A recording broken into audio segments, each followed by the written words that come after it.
I wasn't supposed to be home that night. My flight from Chicago had been delayed, then rerouted, and by some strange twist of fate, I ended up back in New York almost a full day earlier than expected. I remember the weight of my carry-on digging into my shoulder as I unlocked the front door, the faint trace of my perfume still clinging to the silk blouse I'd worn to my last meeting. I was tired, eager for a shower, maybe a glass of wine, and the comfort of my own bed. What I wasn't ready for, what I never imagined, was the sight waiting for me inside. The living room lights were low, a soft golden glow spilling across the hardwood floor. At first, I thought maybe he had planned a surprise for me. But as I stepped closer, my heels clicking softly against the wood, the air shifted. My breath caught. There he was, my husband Michael, his hands resting tenderly on the swollen curve of another woman's belly. She smiled up at him, one hand covering his, and I knew in that single moment that she was carrying his child. I didn't scream. I didn't cry. I just stood there, frozen in the doorway, my pulse pounding in my ears. For years, I had built a life on discipline, composure, and grace under pressure. And here I was, staring at the very undoing of everything I thought was safe. It's strange how betrayal pulls you backward in time. Standing there in the doorway, I wasn't just 34-year-old me, the woman who had learned to command boardrooms and close six-figure deals. I was also 22-year-old Emily Hayes, starry-eyed and foolishly certain that love would be enough. Back then, Michael was everything I thought I wanted. He was older, confident, already working his way up in finance while I was still finishing grad school.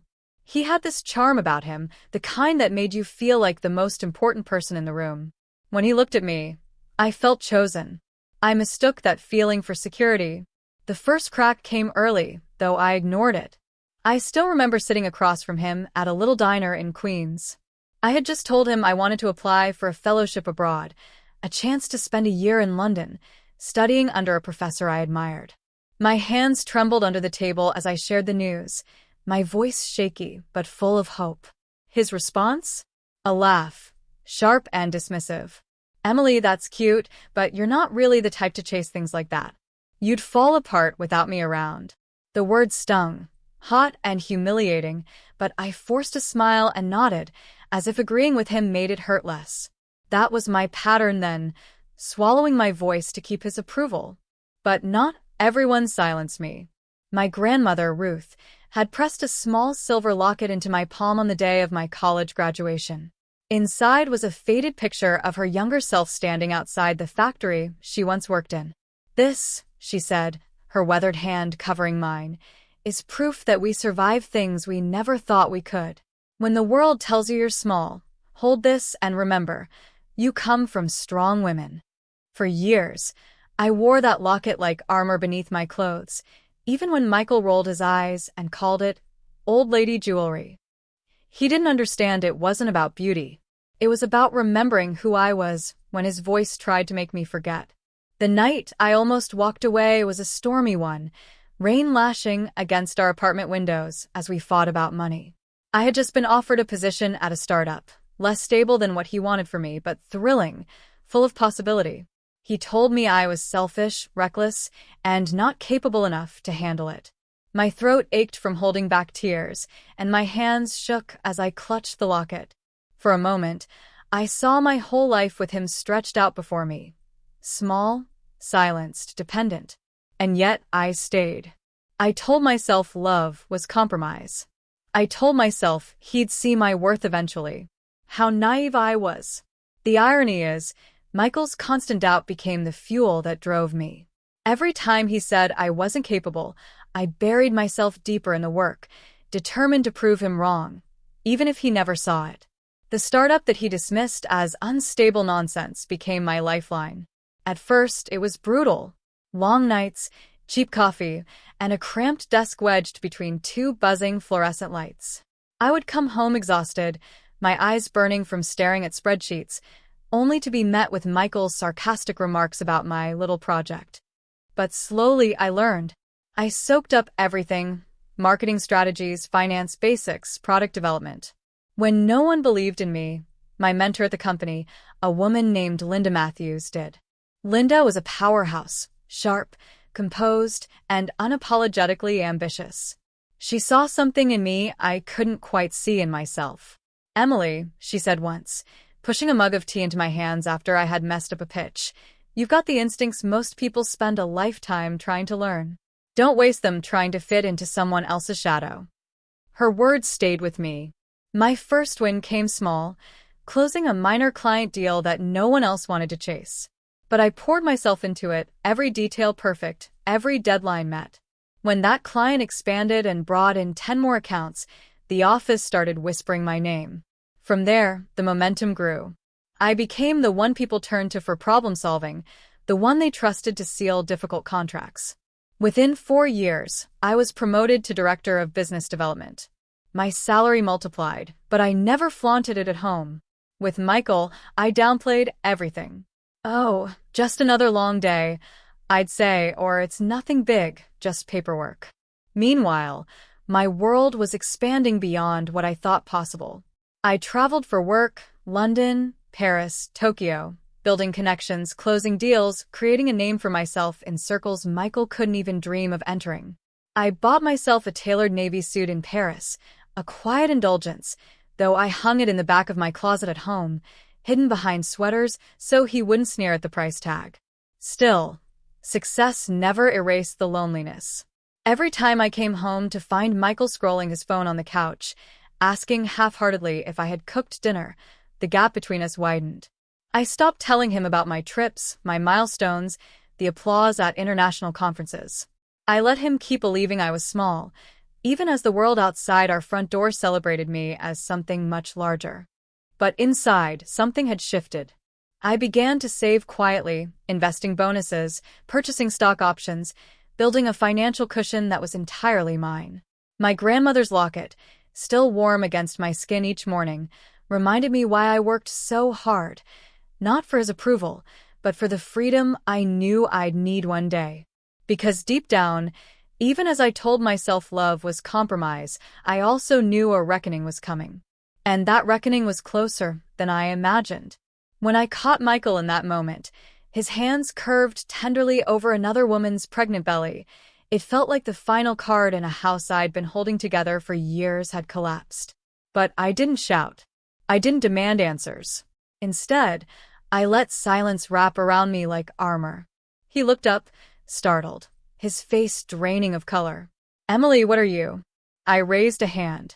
"Don't." The woman, younger, with soft brown curls, pressed a protective hand over her stomach and slipped out of the room, leaving him standing there, stammering excuses. I turned and walked away, dragging my suitcase upstairs without a word. The wheels of it bumped against each step, each sound echoing like a gavel. For days, I said nothing. I went to work, hosted meetings, smiled for colleagues, while at home the air grew heavier. He waited for me to break, for me to cry and rage, and beg him to choose me. But I didn't. The breaking point came the following week. He cornered me in the kitchen, his voice defensive, desperate. "It was a mistake, Emily. I didn't mean for it to happen. You've been so busy, always traveling, always working." I felt lonely. I finished for him, my tone calm, measured. "So you found comfort in someone else. And now, she's carrying your child." He flinched at my words, but I didn't stop. I walked him into the living room, my heels clicking on the marble floor, a floor I had paid for, though he didn't know it. "Michael," I said, turning to face him, "do you know whose name is on this deed?" His brows knit together. "Ours. Both of ours." "No," I said softly. "Just mine. This house, the mortgage, the renovations, you didn't pay a cent. You never asked, did you? Because you assumed I couldn't possibly be the one holding us up." I watched his face pale as I moved to the bookshelf and pulled out a leather-bound portfolio. I laid it on the coffee table and flipped it open. Contracts, investment statements, company shares, all neatly organized, each page bearing my signature. "Do you know what I was doing while you were busy dismissing me? While you were busy telling me I wasn't capable?" I leaned forward, my voice steady, sharp with clarity. "I was building something you couldn't imagine. I own 20% of Matthews Global, Michael. I closed contracts last quarter that brought in more than your entire annual salary. I've been the one funding our vacations, our dinners, this home. Quietly, patiently, while you underestimated me.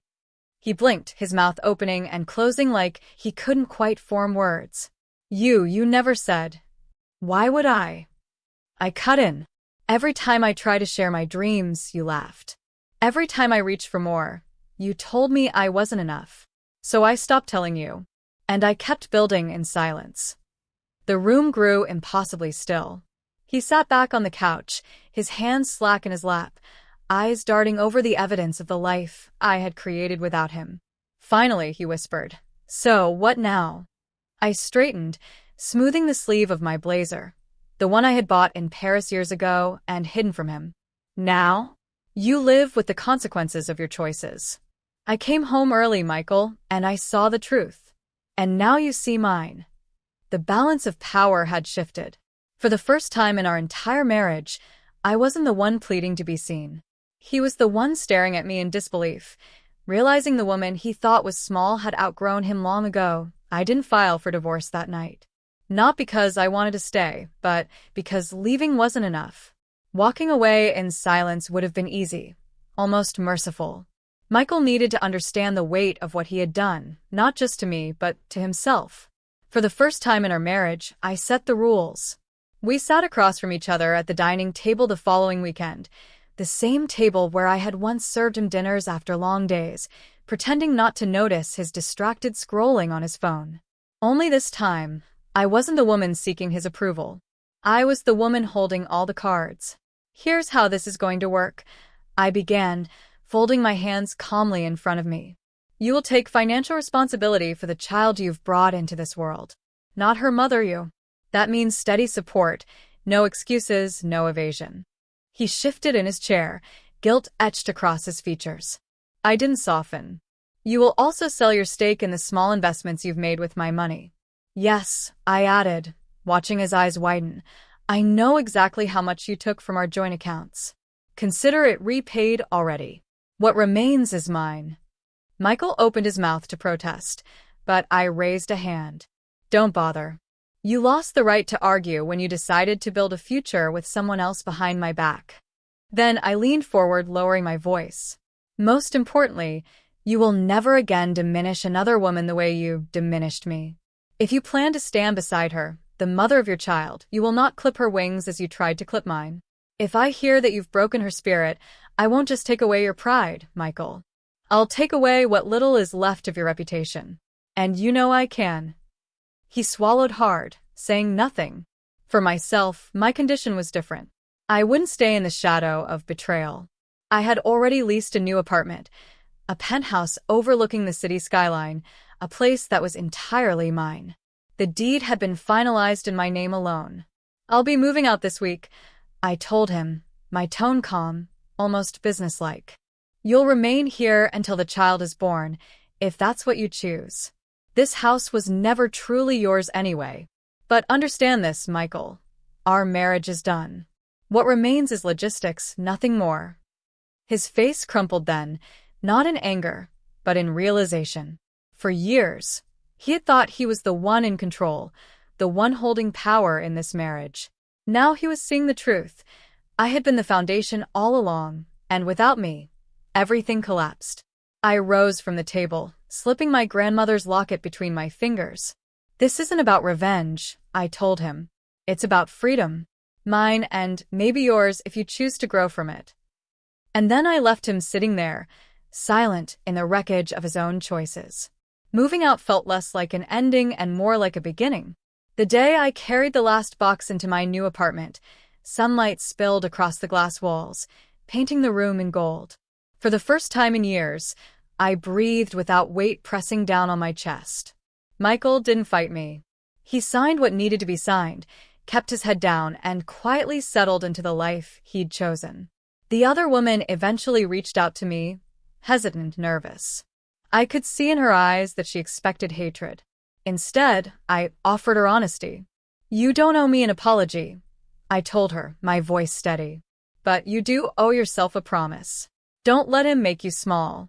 Don't let him convince you that you can't stand on your own." Her eyes filled with tears. For a moment, I saw a reflection of the girl I used to be, hopeful, vulnerable, eager to be loved at any cost. I prayed she would take my words to heart. As for me, I poured my energy into the life I had already built. My work flourished. Matthew's Global expanded into 3 new countries under my leadership. My name began appearing in magazines, articles celebrating women in business. Each time I read one, I thought of my grandmother's locket, how she had given me more than just a trinket. She had given me the reminder that strength runs in my blood. One evening, months later, I stood on my balcony overlooking the city. The skyline glittered like possibility itself. I touched the locket at my throat and whispered, "I survived, Grandma." More than that, I became. The pain of betrayal hadn't disappeared, but it no longer defined me.